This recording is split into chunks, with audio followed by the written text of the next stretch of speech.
Hello বন্ধুরা, আজকে আমরা দেখব কিভাবে পশম জাতীয় বা চুলের মতো কোনো প্রোডাক্টের ব্যাকগ্রাউন্ড কিভাবে স্মুথলি এবং সহজে কিভাবে রিমুভ করা যায়। তো সরাসরি টিউটোরিয়ালে চলে যাই। তো প্রথমে লেয়ারটিকে ডুপ্লিকেট করে নেব। এরপর দেখুন, এই ধরনের ব্যাকগ্রাউন্ড সাধারণত আমরা ব্যাকগ্রাউন্ড ইরেজার টুল বা পেন টুল ইউজ করে চাইলে করতে পারবো না। আর করলেও সেটা অনেক সময় সাপেক্ষ হবে। যেমন আমি যদি ব্যাকগ্রাউন্ড ইরেজার টুল দিয়ে করতে চাই, তবে এটি অনেক সময় সাপেক্ষ হবে এবং স্মুথ হবে না। এক্ষেত্রে চ্যানেলের মাধ্যমে করতে হবে। আর যদি লেয়ারের পাশে চ্যানেল অপশানটি না থাকে, তবে উইন্ডো থেকে চ্যানেল অপশানটি নিয়ে আসতে হবে এবং এটিকে লেয়ারের পাশে রেখে এরপর চ্যানেলে যে চারটি অপশান আছে তার ভিতর থেকে রেড অপশানটিকে সিলেক্ট করতে হবে। তাহলে কি হচ্ছে দেখেন, আমার ব্যাকগ্রাউন্ডটা এবং অবজেক্টটা দুইটা কালার নিয়ে নিয়েছে, একটা সাদা এবং কালো।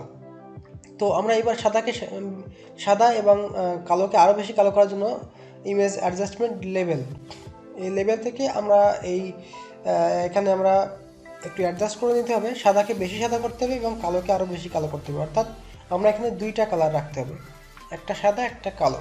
যদি আমরা এই দুইটা কালার রাখতে পারি, তবে আমরা আমাদের সিলেক্ট করতে সুবিধা হবে। যেহেতু ফটোশপ কালার চেনে, ফটোশপ আসলে এর কোনো নিজস্ব বুদ্ধিমত্তা নাই, তাই আমাদের কালারের মাধ্যমে এটাকে চেনাতে হবে। তো আমাকে তাই অবশ্যই সাদা কালো করে নিতে হবে।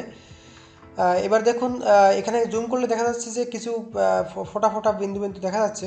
তো এগুলোকে রিমুভ করে নিতে হবে। এগুলোকে দুই কালারের ভিতরে রাখতে হবে, সাদা এবং কালো এই দুই কালারের ভিতরে রাখতে হবে।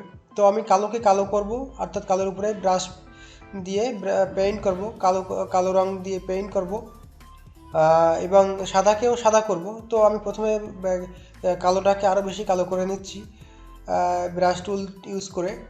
তো দেখুন, মোটামুটি কালো হয়ে গেছে। একইভাবে সাদার উপরেও সাদা কালারটা পেইন্ট করব।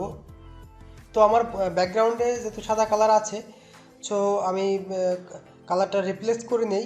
আমি ব্যাকগ্রাউন্ডের কালারটা ফরগ্রাউন্ডে আনবো এবং ফরগ্রাউন্ডের কালারটা ব্যাকগ্রাউন্ডে আনবো। এবার আমি সাদার উপরে সাদাটা পেইন্ট করে দেব। তো এখন দেখেন, আমার সাদাটার উপরেও মোটামুটি সাদাটা পেইন্ট করে দিলাম। তো এখন আমাকে যেটা করতে হবে, আমাকে সিলেক্ট করার জন্য আমাদেরকে যেটা করতে হবে, এই ডান কোণে এসে দেখেন এই গোল চিহ্নের উপরে আমরা ক্লিক করব। ক্লিক করার সঙ্গে সঙ্গে আমাদের অবজেক্টটি সিলেক্ট হয়ে যাবে। এরপর যেটা করতে হবে, লেয়ারে ফিরে যেতে হবে। লেয়ারে ফিরে গিয়ে নিচের লেয়ারটাকে ক্লিক করে কন্ট্রোল জে চাপতে হবে। এরপরে নিচের লেয়ারটি অর্থাৎ 2 নম্বর লেয়ারটি কন্ট্রোল জে প্রেস করতে হবে এবং উপরের লেয়ারটি ডিলিট করে দিতে হবে। তো দেখতে পাচ্ছেন অলরেডি হয়ে গেছে। আমরা যদি এখানে নতুন একটা লেয়ার নিয়ে আমরা ব্যাকগ্রাউন্ডের কালারটি হোয়াইট দেই, তাহলে আপনি দেখতে পাচ্ছেন যে অনেক সুন্দর স্মুথলি কাজটা অলরেডি কমপ্লিট হয়ে গেছে। তো বন্ধুরা, ভিডিওটি ভালো লাগলে একটি লাইক দিতে পারেন এবং আপনি যদি রেগুলার ফ্রিল্যান্সিং ও ইউটিউবিং সম্পর্কিত আপডেট পেতে চান, তবে মডার্ন আইটি টাচ চ্যানেলটিকে এখনই সাবস্ক্রাইব করুন। ধন্যবাদ ভিডিওটি শেষ পর্যন্ত দেখার জন্য।